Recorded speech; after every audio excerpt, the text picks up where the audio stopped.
Madame Marie-Poto Ramadan, alors nous sommes avec vous. Le souci, c'est pas seulement de dire que les Nations Unies, hein, c'est une problématique. La France et les Nations Unies jouent un rôle trouble, c'est de voir les choses telles qu'elles se sont déroulées. Est-ce qu'aujourd'hui, les Nations Unies qui veulent arrêter la garde des soldats de la garde présidentielle sont en train de nous dire que cela devait croiser les bras et laisser entrer le contingent égyptien, filmer, faire tout le travail qu'il devait faire. Des Nations Unies, c'est-à-dire à savoir l'arrestation immédiate de la garde présidentielle, elle veut nous signifier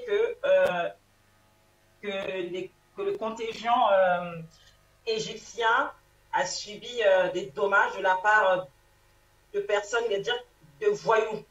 C'est-à-dire pour eux, ce n'était pas une garde, c'est-à-dire pour eux, c'était des voyous. Ce n'étaient pas des gens qui devaient les repousser. C'est-à-dire qu'elles jugent la garde du président indigne d'avoir agi ainsi, alors que ce qui n'est pas normal de leur part. Donc pour eux, la FACA, c'est-à-dire la force des armées africaines, n'est toujours pas prête, n'est toujours pas digne de défendre la RCA. Alors qu'ils oublient qu'après avoir été formés, la FACA est prête sur plusieurs plans et que la FACA a le droit de défendre la Centrafrique. Cela nous ramène à dire que l'embargo n'a plus droit d'être. Donc la FACA a très bien réagi, la garde du président a très bien réagi. Je pense même qu'elle a assez discuté avec ce contingent-là parce que d'après même les témoignages ainsi que ceux des enfants du frère de notre défunt Lumière, il y a eu une discussion entre la garde présidentielle et le contingent égyptien pour leur dire de rebrousser chemin. Et ces derniers auraient refusé. Ils n'ont pas voulu obtempérer, ils ont refusé. C'est ainsi que la situation a dégénéré et que la petite a paniqué et a pris fuite. Et dans sa fuite, a été traînée 20 mètres. Et d'après les témoignages de sa mère, elle n'avait presque plus de chair sur les os. C'est-à-dire un témoignage émouvant qui vous fait pleurer. Donc les Nations Unies ne sont pas en droit de réclamer une arrestation de la garde présidentielle. Elle est en tort. Elle devrait se faire toute petite. Mais comme elle refuse de se faire toute petite, à cause du tragique décès de cette petite-là, on en fera une grande affaire. S'ils doivent tomber à cause d'elle, ils tomberont. Puisque depuis, malgré tout ce qui est comme marche, tout ce qui est comme incident, personne n'a su leur dire de quitter la RCA comme ça. Peut-être que la mort tragique de cette gamine-là n'est pas anodine, malheureusement, mais cela doit nous servir, cela doit nous aider à les faire dégager de la Centrafrique une fois pour toutes. Même s'ils donnent du travail à beaucoup de Centrafricains, ce sera un peu difficile, mais ce n'est pas impossible. Leur départ est compliqué par rapport au niveau de travail, mais niveau sécuritaire, niveau tout ce qui est défense du territoire, c'est zéro.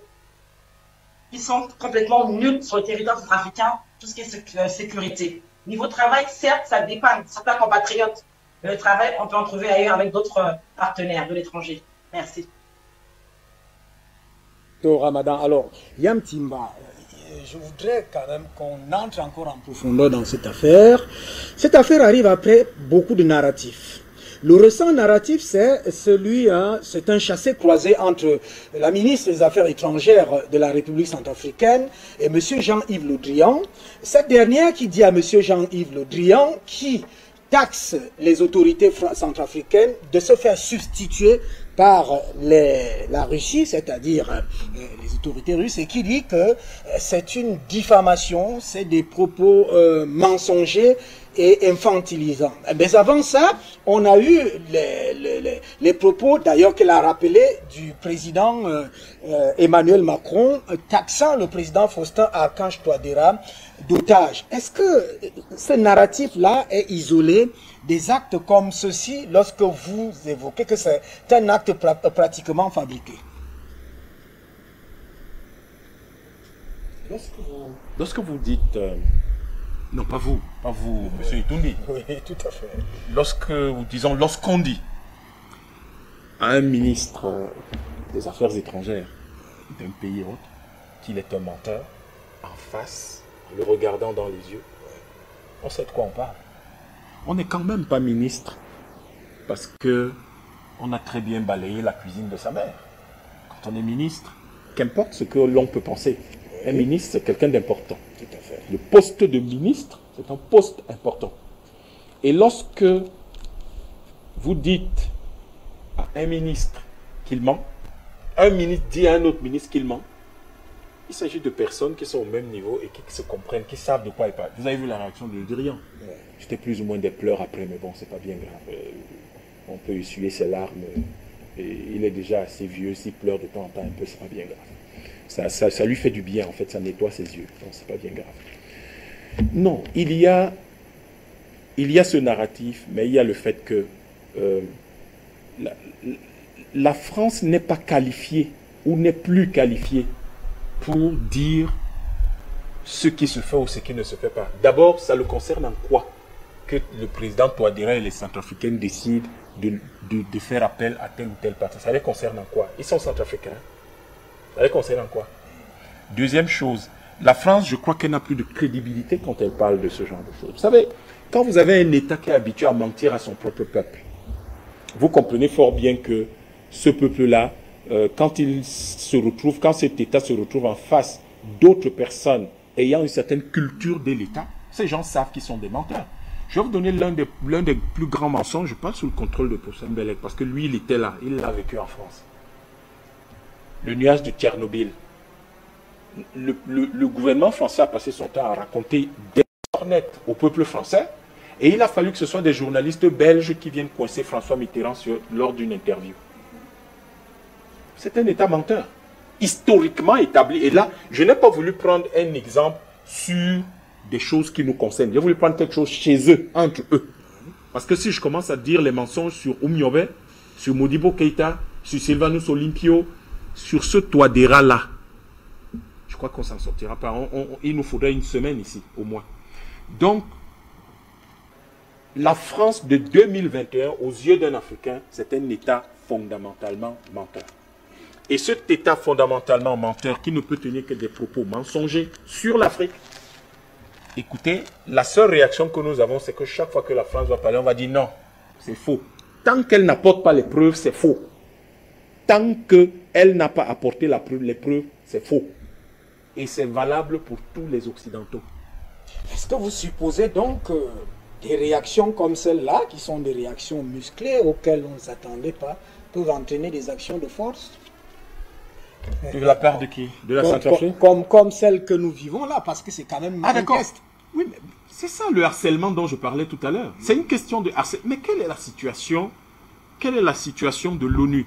Madame Marie Poto Ramadan. Madame Poto Ramadan disait que, en réalité, pour leur mission, pour sa mission réelle, la MINUSCA ne sert à rien. Mais qu'après, on peut considérer que ça donne un peu de travail aux Centrafricains. Ils ne donnent rien du tout. En fait, ils volent votre pays. Ils volent votre pays. Ils laissent tout ce qu'on a vu. Ils volent les métaux précieux, etc. Mais ils volent à votre pays quelque chose qui est inestimable. Ils volent du temps à la Centrafrique. Ils volent du temps. Le président a dit, je peux investir 42 milliards de dollars dans ce pays et en faire le Koweït de l'Afrique. Là, ils volent du temps. Et le Koweït, la Centrafrique n'arrive pas à... il y a l'entretien de ce désordre. Mais bien sûr, et ils volent quelque chose d'inestimable aux Centrafricains. Qui est largement au-delà des miettes qu'ils leur donnent. D'ailleurs, ces miettes-là, non seulement ils leur volent du temps, mais en plus ils violent les enfants et les femmes. Ils font tout ça tout le temps. Donc, ces gens volent à l'Afrique quelque chose d'inestimable qu'on appelle le temps. Et le fait qu'ils nous volent du temps signifie que, en réalité, vous voyez qu'avec ça, tout leur narratif, ils se confirment simplement que c'est un narratif mensonger. Ils se confirment donc que, comme ils volent du temps aux Centrafricains, parce que c'est eux-mêmes qui l'ont dit, le temps c'est de l'argent. Donc ils volent de l'argent aux Centrafricains, ce qui veut dire que s'ils donnent 10 francs aux Centrafricains, ils leur ont rien donné, ils leur ont volé plus. Ils leur ont volé en réalité la condition de possibilité de production de l'argent. Ils volent aux Centrafricains la capacité de créer des conditions matérielles et historiques qui leur permettent de satisfaire leurs besoins. Alors, c'est ça qu'ils volent aux Centrafricains, c'est beaucoup plus important que n'importe quelle aide qu'ils peuvent apporter à l'État centrafricain, au peuple centrafricain. Du coup, qu'est-ce qu'ils vont faire? Ils vont harceler l'État centrafricain. Ils vont harceler cet État en créant des escarmouches comme ça. Parce que ce genre d'escarmouche va prendre les maigres ressources de la Centrafrique pour les mettre dans la communication, dans les procès, dans les enquêtes, alors que cet argent aura envoyé des enfants à l'école, aura acheté des médicaments. En réalité, c'est un gros dilatoire. Mais c'est des stratégies qui rentrent dans une politique d'exploitation, dans une politique de domination. Ça, c'est la propagande néocoloniale. En réalité, c'est ça. Et elle, on y insiste, on voit très bien que la présence de l'ONU en Centrafrique, qui n'apporte rien, la dame, elle vous dit il n'y a aucun résultat, et nous le constatons tous. À chaque fois, au fond, c'est chaque fois que l'armée camerounaise va là-bas qu'on voit quelque chose changer. Je parle, c'est le même secrétaire général Gutiérrez qui l'a dit, hein, c'est pas moi, c'est lui qui l'a dit. Alors donc, ils sont là-bas, armés d'occupation depuis près de 10 ans, ils sont là, on sait pas ce qu'ils font. Ils ont un budget 2 fois, qui est le double du budget de l'État centrafricain. Mais si vous donnez $1 milliard à l'État centrafricain, il n'y aura pas de problème en Centrafrique. Il n'y aura plus aucun problème parce que les Centrafricains, mieux que quiconque, savent ce qu'il leur faut. Et donc, ils savent que si nous avons $1 milliard, le président l'a dit, par exemple, notre bois, on ne l'exporte plus. On le transforme sur place. Le nombre d'emplois que la seule filière bois peut créer en Centrafrique est beaucoup plus important que tous les emplois éventuellement générés par la présence de la MINUSCA depuis qu'elle est là. Seulement la filière bois. Et si vous prenez toutes les autres filières, l'agriculture, le BTP, etc., mais c'est de ça dont ils ont besoin, sauf que eux, ils sont dans une problématique où il leur faut 2 choses et ils ont une attitude qui permet d'avoir ça. L'attitude exploitation maximum, répression systématique. Et les 2 choses dont ils ont besoin, contrôler les ressources naturelles de la Centrafrique et s'assurer du contrôle exclusif du marché centrafricain. Et donc, comme l'ONU s'est partagé le monde, et je crois que tout à l'heure il y a eu une explication de d'où ça vient et où ça va, l'ONU s'est partagé le monde et la Centrafrique est censée être le champ de la France, l'un des champs de la France en Afrique. C'est cette France-là qui a essayé, par ce qu'ils appelaient l'Union française, à constituer un État qui aurait dû avoir 15 millions de kilomètres carrés en Afrique, plus la petite superficie qu'elle a en Europe.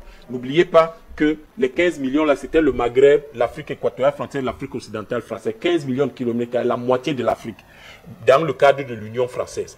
Donc, c'est leur champ là-bas. Et qu'est-ce qu'on fait? On va donc s'assurer que ce champ-là va aider au harcèlement de toute la CEMAC, pour que la CEMAC ne sorte pas du franc CFA, qu'elle ne sorte pas de la francophonie, que la CEMAC ne délaisse pas l'OADA, que la CEMAC ne se fonde pas dans la CEAC, qui est une entité beaucoup plus grande, avec plus de pratiquement 7 millions de kilomètres carrés et près de 250 millions d'habitants, c'est-à-dire un marché aussi important que l'eurozone, et un marché qui, lui, il a des perspectives de développement qui sont extraordinaires et infinies, qui représente aujourd'hui pratiquement 25 à 30% des réserves de matières premières dans le monde.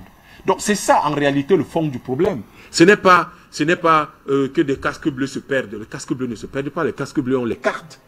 Et les casques bleus en se déplaçant sont reliés à leur base, qui leur parlent par radio en permanence. Donc ils ne peuvent pas se perdre. Si vous vous perdez, vos radios, vous dites à la radio, alors on va sortir Yam Timba,